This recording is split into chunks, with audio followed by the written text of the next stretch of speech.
Hello, Fan Formula. I think I have recovered from Silverstone. I'm still a little bit on the sleepy side, and I'm still trying to get all the mud and stuff off of my Wellingtons and all my clothes. But what a fantastic weekend! I have no idea where to start, which is why I won't do it now. I will do it in another video slash blog post slash kind of edited video. I haven't quite decided yet because I had quite a lazy day yesterday, just trying to recuperate after uh, all went on at the weekend. I guess I should start before answering these amazing fan formula questions by admitting a sign of defeat. And I hate to lose, so this sucks that I'm saying this. But I know a few of you, well, I don't know, but I presume a few of you ladies out there, maybe men, not sure. Um, I'm sure you're all looking forward to seeing Dom, um, maybe clothed, maybe not. um, but sadly, I could not get Natalie Pinkham to do a little video for Dom. So Um, I'm sorry to all you ladies who were looking forward to that, but I guess you just had to see him in normal clothes.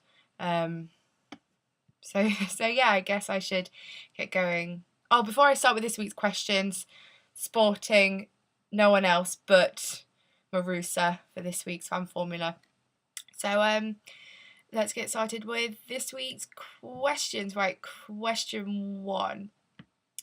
Personally, I don't think there should be a regulation stating that the teams must compete a certain amount of laps when it is soaking wet like it was on Friday, but I think that Pirelli should provide like an unlimited amount of wet weather tyres for the weekend when the rainfall is as bad as we had at the weekend. I mean, the drivers wanted to come out and get some laps in, and showcase to the fans what Formula One is all about, but they couldn't because they were only limited to 3 sets of wet weather tyres.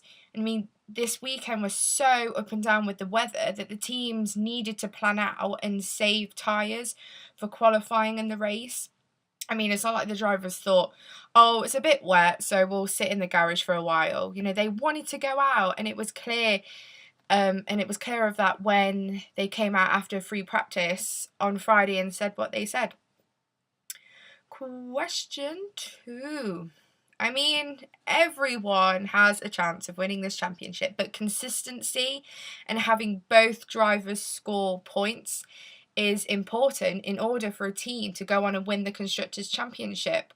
Yes, they have Fernando Alonso, who is absolutely brilliant, and he's driving brilliant, but they also have Felipe Massa, who isn't performing to the standard that Ferrari need to get back to championship winning ways. Take Red Bull for instance, not being biased. They have 2 drivers who are consistently scoring in the top end of the points, and they're currently leading the Constructors' Championship, and this is what Ferrari needs. And if they want to get back to winning ways and being the team to beat like they used to be, as much as I love Felipe Massa, they need to seriously start thinking of a different driver lineup who can do this for them. Right, question 3. Driver of the day has to be Mark Webber. He was persistent and never gave up. He knew he could win the race, and it was within touching distance, and he made sure that he crossed the finish line as nothing but the winner. So, short and sweet answer for that one. Question 4.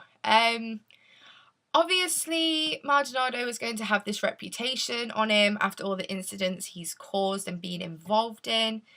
And I know the stewards can't look at what has happened in previous races to determine what the penalty will be.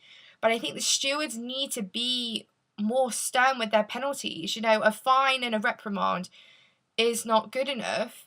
If he had stronger, harsher penalties, then maybe Pastor Maldonado would finally learn his lesson and stop causing these incidents and jeopardising other drivers' races.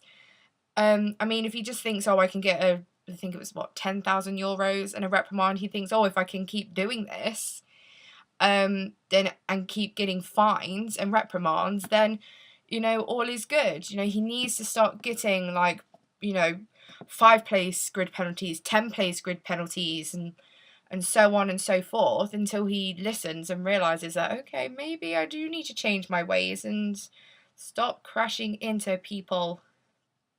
Well, there you have it. There's this week's fun format. That's quite short and sweet. 5 minutes. Woo. I hope you've enjoyed it.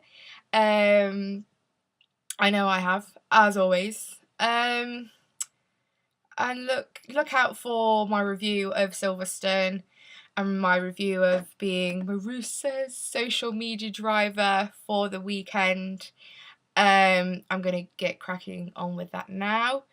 And I shall see you all next week for the run-up to the German Grand Prix. So, in my best German, Danke, and I don't know what goodbye is in German. I only know thank you, hello, and a swear word, which I won't say. So, there you go. Thank you, and I shall see you all next week for next week's instalment.